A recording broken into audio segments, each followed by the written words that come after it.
guys, good afternoon, good evening, good morning, all depending on the time you're seeing this video.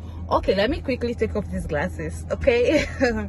Yeah, now I can see you all better. So guys, I am super excited. I woke up really excited. Reason why I'm making this video, so I want to share a testimony, a story time, or in fact both of them, a testimony and a story with you all. So sit tight.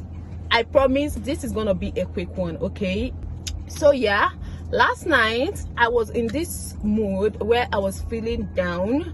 I was like questioning God, why is this going this way? Why is that going that way? Why is this not going the way it should go, or the way I want it to go? Yeah, I was down.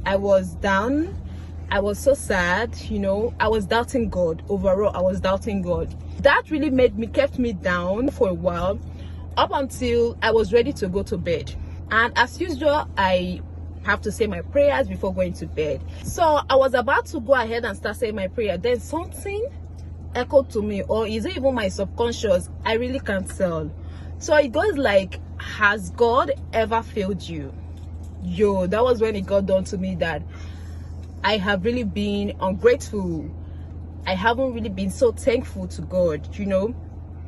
Then a lot of things that God has done so far in my life, like a few things, not like, because God has done a lot of things in our lives that we can't even count. So just a few things started, you know, I started remembering things that God has done, thinking about them, as in like they were flashing all over my face. There is this particular one that stood out to me, and it got me smiling, it got me laughing. It like, I don't know, it got me smiling, it got me laughing. I was like, God, how can I be this ungrateful after all these things that you have done in my life? Like, so this particular one that stood out to me was the mystery behind my daughter's birth. Okay,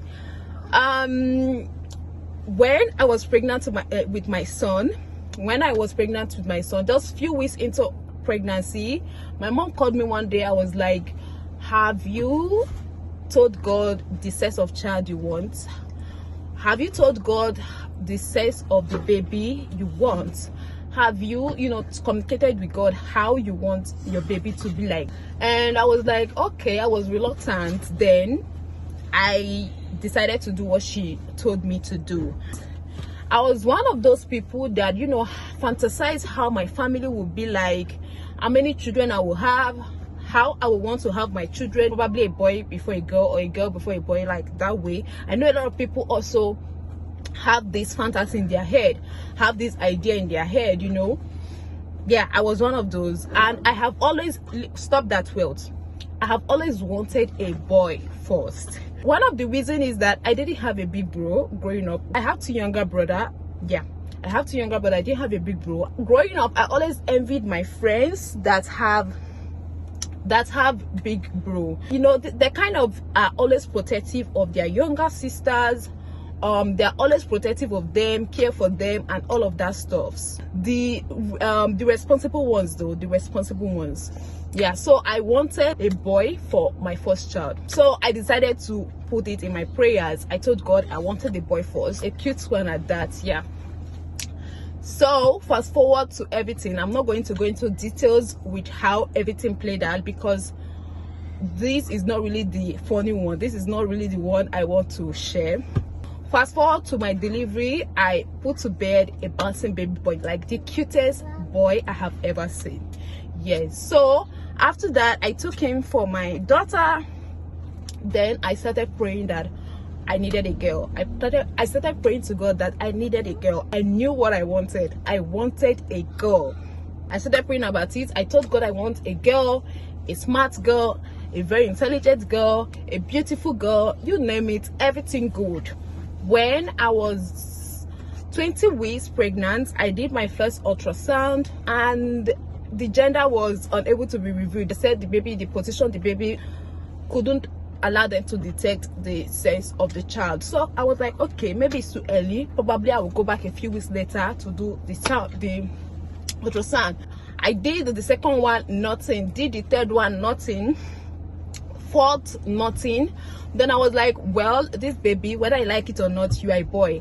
And I was not only praying to God, I was speaking to my baby, I was speaking to my bomb, like proclaiming, telling her, you'll be the smartest girl ever, you will be the most beautiful girl ever, that wherever you pass, wherever you go to, any room you pass, any room you enter, head will turn.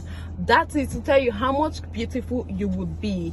You will bring shame to us, you will bring everything good. You know, I was proclaiming that to her every day. Yeah, every day.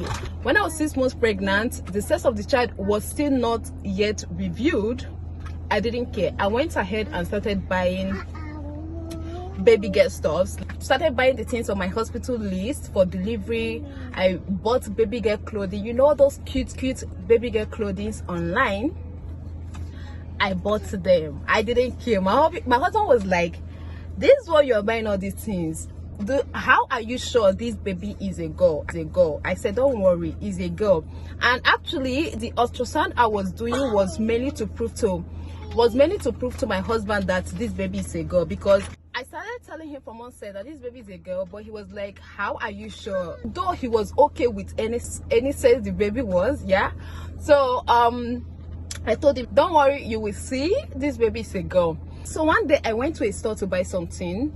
There I saw a lady with her baby, like a very cute baby. The baby should be around 8-9 months, thereabouts. She was just sitting on the floor. Well, mommy, keep quiet. Mommy, keep quiet. She was just sitting on the floor and was eating. And the mom was like, this girl, you have finished my food. You have finished your food and you are not eating my own. Like, she was complaining that the daughter eats a lot, that she have finished her food, you know, and is not eating her own. Then it got down to me that, yes, here is another prayer point.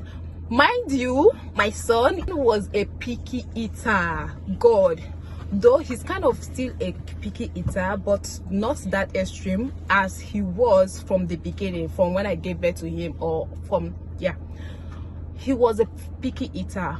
Like, I didn't know what a picky eater was till I had my son. From where I come from my home, I come from a family of 7. Like, whenever we cook rice, we cook like 12 cups to 13 cups of rice. Yes, that is to tell you how much of a foodie we were, all of us, yeah. So I didn't really know a lot about picky eating till I had my son.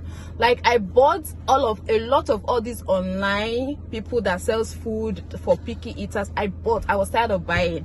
For where this guy didn't eat. This guy, he frustrated us when he was little, or when I was trying to, he frustrated us. He was a picky eater. So then I said, yes, I'm going to add this to my prayer point. I don't want to see you in my video. Shift. Then I added it, and again, this baby have a lot of hair on her head though. Yeah, she have a lot of hair. Very cute, beautiful girl. She have a lot of hair on her head, like cute hair, dark hair, long hair. And I was like, yeah, I'm still going to add this to my prayer point, that I want my baby to have hair on her head, like lots of it, dark hair, cute hair. Yeah, I added those to my prayer point. I started praying. I said, God, I want a foodie, like a foodie, a real foodie, a real life foodie. I want a girl with plenty hair, dark hair, long hair, full hair, you name it. And I was still proclaiming it to her. Yeah, in my tummy, I was still telling her, you're going to have lots of hair, you're going to eat food that it won't be like, this girl eat a lot, we'll be complaining. I always said this to her. I pray about it. So fast forward to when I was 8 months, few weeks to put to bed, my gynecologist recommended that I do another ultrasound for, like, you know, to see if everything was okay with the baby, if everything was fine, since I was going to put to bed very soon. Lo and behold, there she was. The gender was revealed, that I was having a girl. I told my husband, I told you, you thought I was joking, right? Now see. So I gave birth to the most beautiful girl. When this baby was handed over to me, I was like, God, this is the most beautiful girl I have ever seen in my life. I kid you not. She was heavy. Lots of hair, not on her body. she has lots of hair on her head. Even the nurses was like, how can a newborn baby have all this hair? And everyone that saw the baby was amazed. Like, she had lots of hair, she was really beautiful. People were in awe of how much pretty my baby looked, of how much hair she had. Hold up. Yeah, I know I look a mess, but this testimony won't be complete if I don't add this part. So yeah, my daughter turned out to be a foodie. When I mean foodie, not any kind of food, you real life foodie. Like, this girl will finish her food, enter her daddy's own, enter my own, enter her brother's own, and still want some more. So tell me, what more proof do you want before you believe that God answers prayer? The whole reason of this story is not to brag that I have cute babies or whatever. No, that is far from who I am. The reason of this story is to tell you that there is nothing God cannot do. I know an average individual would be like, oh, this doesn't matter. If she's a foodie, fine, it's just like nature, is a thing of nature, is a thing of this. Having hair is nature. I know an average individual will be like that, but trust me, whatever you want, take it to God in prayer. God will answer you.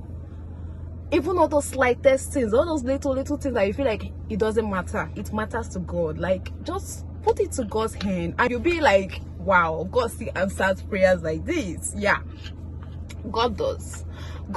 And this is also to all expectant mother.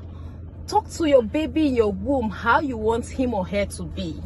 Tell God, talk to her, I want you to be this, I want you to be successful, I want you to not bring shame to us, I want you to be a good child. Talk to the baby in your womb. Proclaim to her, say words of affirmation to him or her, and she will turn out exactly how you want him or her to turn out. And also seal it with prayer. Don't just say those words of affirmation and don't pray to God. Seal it with prayer. Seal it with prayer. There is nothing God cannot do.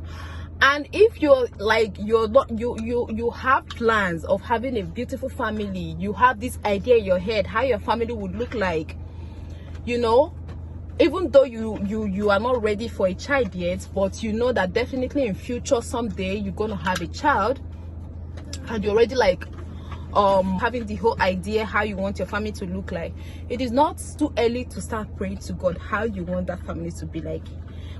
As if my mom didn't tell me this, I wouldn't have. I would have just like, any sex I have is okay. Like, any sex, there is nothing wrong with having all girls, all boys. I am not trying to dispute that. There is nothing absolutely wrong with that. But for me, this is how I wanted I wanted to have my babies. This is how I wanted it, and I told God, and God did the same, did it for me. There's these two verses that I always say every time I was pregnant. Psalm 127 verse 3. Lord, children are the heritage of the Lord, and the fruit of the womb is their reward. Because you have rewarded me with the fruit of the womb, just as you have said, Matthew 7:7, ask and you shall receive, seek and you shall find, knock and the door shall be opened unto you. I am asking that this baby you have rewarded me with will be great, will be obedient, will be everything good, will be smart, will be prosperous, you know. Just talk to God about it. So yeah, I hope this story, this testimony motivates someone. I hope this testimony motivates someone. That is the end of this video. See you guys in my next one. Bye bye. Bye bye.